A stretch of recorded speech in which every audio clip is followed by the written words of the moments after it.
So just for people who, you do have a lot of fans in Canada, by the way, but for people who aren't as familiar with you, do you want to just quickly kind of recap your history, why some people may know you from that, and then also you now doing what you do online? Yeah, it was a completely, what happened online was a completely organic but explosive thing that happened. I hit a viral video and I just knocked it out of the park.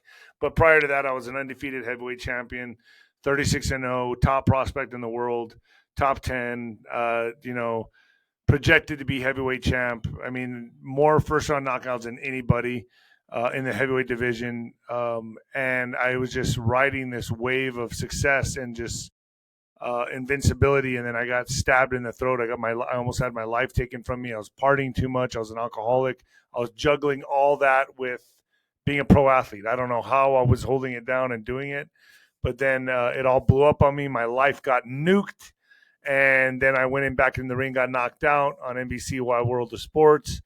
It was just a devastating, traumatic time in my life, and I went through like 10 years of just debauchery and drunkenness and just not knowing where my life was going to go, just being honest. I thought I was this heavyweight champion boxer, and then I went from champ to chump, from hero to zero, the whole story, right? And then turned my life around, got sober. I'm 5 years, 4 months sober this month from everything. And it's turned my life around, and I just focus on podcasts. And shortly after I got sober, I hit a viral video, and that's when my whole life changed. And then all this is what you're seeing now happen from me just turning my life around. I love that. That's a great story. It's a really messed up story, but also great at the end of the day. It's interesting. I guess. Well, at least now I know I might have listen, I'm pretty short, but I swear to God, I could crush like a watermelon in between my legs. It's that female Jesus. lower body power, and I'm going to beat you up one day just for my own satisfaction. So You're welcome to do it. Go ahead, try. So you have talked at length, obviously, about American politics. You are well versed in the scene there. And of course, here in Canada, American politics is something that we often talked about, but it never made front page news really.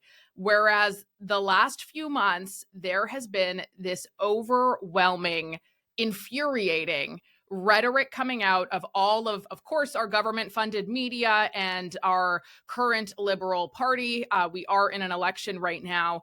And, it's funny actually, because there was somebody who sent me a message in a DM, I think it was on TikTok. And she said, how is it that you're so pro the United States? I fear for my safety now, and I'll never travel there again. And funny enough, you were the first person I thought about of, I wonder what David thinks about this one, and I ended up texting you.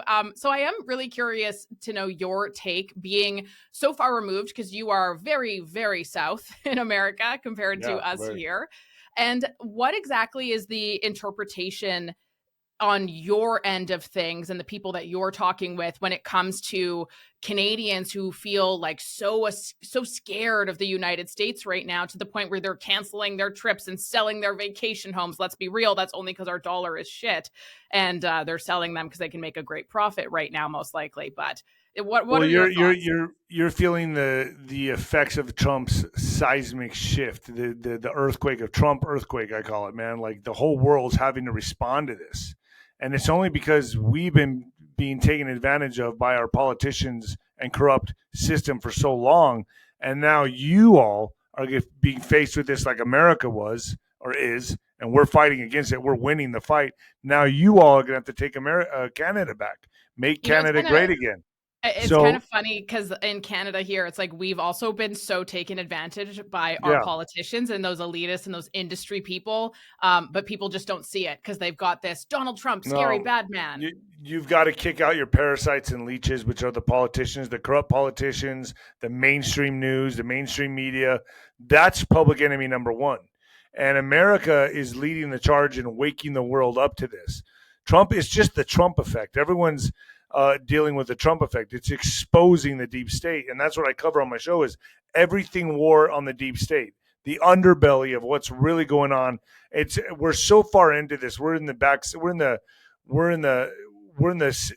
scenes covering all of this, everything that's happening in the back channels. It's like the news before it's news.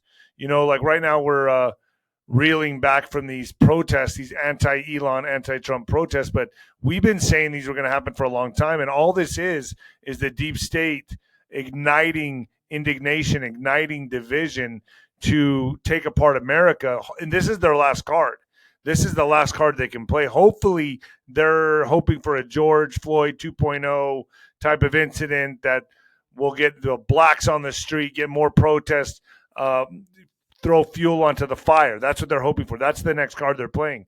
Canada right now, you are where America was 5-8 years ago, like in discovering all this. It's all being revealed to you, and you all are waking up. And now you're realizing, man, we got to look at our own system. You're taking a hard look at yourselves. And Trump is it's the Trump effect. Trump is causing that. And I think you all are going to be a 51st state. We're going to dive into that more. But with the Trump rhetoric, it's so crazy to me how just what's coming out of Canadian media, which is absolutely a really big problem. And I say that willingly as somebody who was employed by Canadian media for 11 years of my life. But it's so bizarre to see the language that's used, to see the fear that's being created. Like to me, it screams PSYOP 101. And it's following every single step. And people keep blaming Trump as the problem. And to me, I think that Trump is not the cause. Trump is the symptom of the cause, because the cause has been our own government that has acted in ways that have put us in such a vulnerable and weak position, and we let it happen. And I would not say I'd say he's the remedy. Okay, he's really just shining a mirror to you guys to see your own reflection and see what's going on. It's your own politicians. That's the problem. It's your MSN. It's the censoring. Now you guys may be angry right now, but the problem is you need to look at yourselves and change your own system, and that's going to take it from within. And if you just guys come to America, become America's 51st state, it'll be good. But I think you guys are going to be breaking off. I think there's going to be parts of Canada demanding to be part of the United States. And I know it's not everybody, but I would imagine, if I had to guess, I would say 60% of Canada wouldn't mind.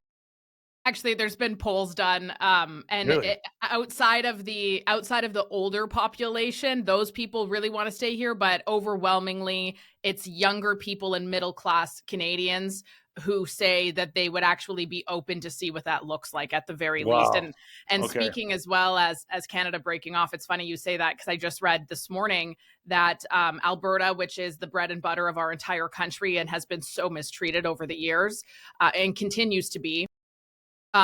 Just last night, actually, one of our illegitimate prime minister right now, Mark Carney, was making fun of the premier of Alberta, essentially like the what would that be, the senator or whatever? What is that called for you guys? I forget. Like whoever runs the states. Governor. There we go. Thank you. Sorry. I'm from Canada. Brain fart. But so he had actually done. Sorry. He had actually had this press conference he was doing where he was making fun of Alberta at length multiple times. And I'm like, what the hell are you trying to do to win this election here? Like, this is crazy. And so much so, like, the relationship there is so bad. And it's also so bad that Canadians buy into it, because without their money from oil, most of our country would cease to exist, because we're in negative deficits every year. The only thing that tops us off is the revenue from Alberta oil, which gets redistributed, but no politicians are talking about that for some reason. And look who wants to break off. Exactly. And they're actually this morning, they actually planned a referendum meeting to happen after the election. So they're waiting till after the election. We'll see who gets in. And if it ends up being the Conservative candidate, it's very likely that probably wouldn't happen, because he's very pro, let's do what we got to do and what we should have been doing for the last number of years. And if it ends up being the Liberals, I really do think that there would probably be an actual referendum. There's been people from Alberta as well already traveling down to the White House and meeting with representatives there about it.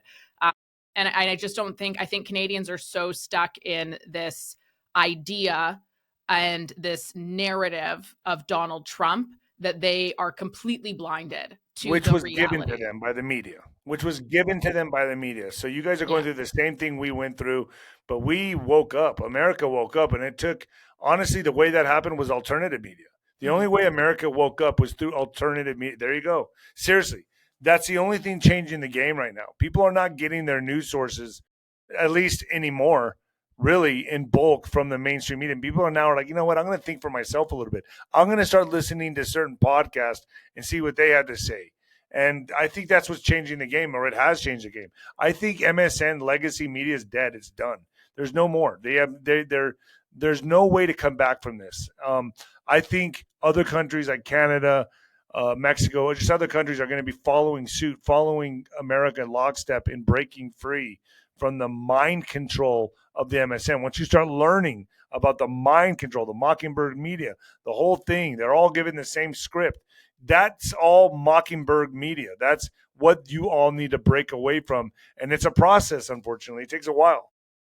Now, what exactly would you say to Canadians who their rhetoric, their belief system right now is that they will not go to the United States even to travel because they don't feel safe? Crazy. Nobody cares that much, okay? Like, I'm going to tell you that right now. Like, we just had anti-Trump, anti-Elon protests all over the country. I think it was all over the world, but in America, and We're nobody having did them here anything. too.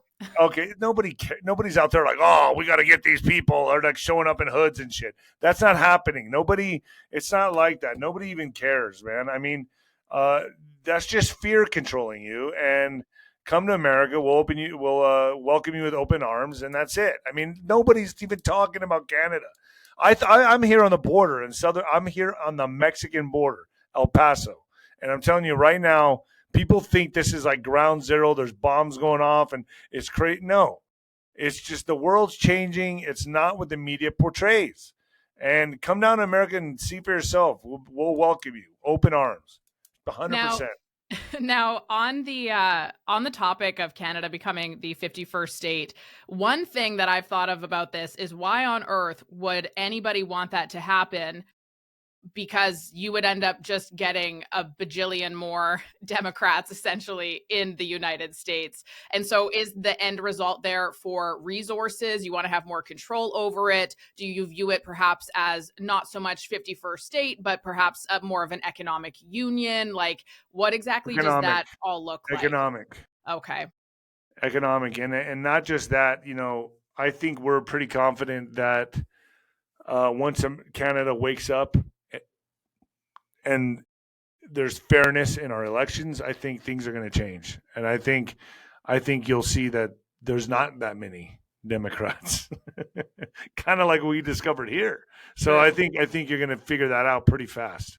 Hey, actually, now that you mention that, so with Kamala Harris, when she was running, everything in the media said, Kamala's winning, she's got this. And that was the exact opposite effect. And we have actually noticed our Liberal Party with our illegitimate Prime Minister, Mark Carney, he has been doing the same things where all of the polls, which many Canadians don't know, are in fact funded federally, not their entire budgets, but some of them are upwards of a couple $100,000 a year to do polling. I need to get into a new business apparently. But so like I'm curious on your take when you were there prior to the election, based on what you were seeing versus what you were hearing. Were you at all surprised by the outcome?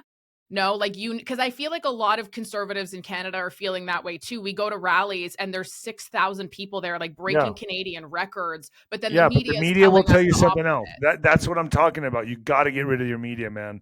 Throw away your television, and you got to fix your system. And it's going to take a man like that. You can either wait for a man to come along like Trump, or join the Trump train and get on with America and join America. Seriously, because it's you don't. I don't know when you'll ever have someone come along like Donald Trump. Maybe never. Yeah. So I would really consider becoming the 51st state. I mean, someone like Trump. I mean, the last time I could think of in the history would be like a George Washington, like that type of caliber of a man. Is what I see. That's where I put Trump in. That's the category I put him in. But obviously, he's he's causing a lot of turbulence within the. It's the Trump shift. It's a Trump effect. And of course, Canada now, you're gonna have to take a hard look at yourself and realize who's lying to you. It's not Trump. It's the media. It's your politicians, bought and sold, making you feel like you're crazy. You're not. Making you feel like you're crazy, like you're the only, like you're the minority. But you're not. And that's I knew that in America as well. When I saw Kamala Harris having twerking events, having to pull in crowds for a Beyonce concert or whatever, just to pull the people in, and then they leave as soon as Kamala gets up there. That tells you everything. Trump was pulling in tens and thousands of people for one rally. And I've been to a few rallies, and there was, what, 6,000, 7,000, 8,000 sometimes inside, another 20,000 outside. It's insane. So the numbers don't lie. They were lying. The media is lying. That's what the Canadians need. That's what Canada needs to look at and understand. You guys need to break out of the matrix. You know, it's That's funny it. actually. So a lot of conservatives have been doing that where we're comparing like, well, wait a second, the polls that are being pushed out say that the Liberals are going to win by 70%. What? But then we are going to rallies and we're seeing that there's thousands of people there. Like that's unheard of in this country. And then now the media, as well as the Liberal Party, have gone on these attack ads where they start saying, like, oh, they're all talking about the size of the crowd. Who does that remind you of? And then it will be like a clip of Trump talking about the size of the crowd. Like it is that embarrassingly bad at this point. Yeah, and you guys are suffering from it right now, and I feel bad for you, man. I tell you what, I like Canada. I've been up there 3 times. I loved it. It's beautiful. I think the people are great. They're great. But I like Canada. I like Canada. I see what you did there. Yeah, but I do like Canada. But I just I think you guys have to take your country back, and whatever that looks like is what it looks like for you all. I hope you become a 51st state. That'd be amazing. I would welcome Why? Canada 100%.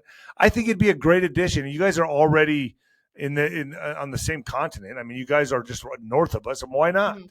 You know what I mean? Like we're basically the same already. I think there's more of a vastly different. The country that's a lot more different than Canada would be Mexico, right? Mhm. Mexico, if Mexico became part of America, I'd be like, oh, ¿cómo estás? I'd be Yeah. like, I don't know how to handle that. I'd be like, wow, that's part of America now. But Canada is closer to what I would expect to be America.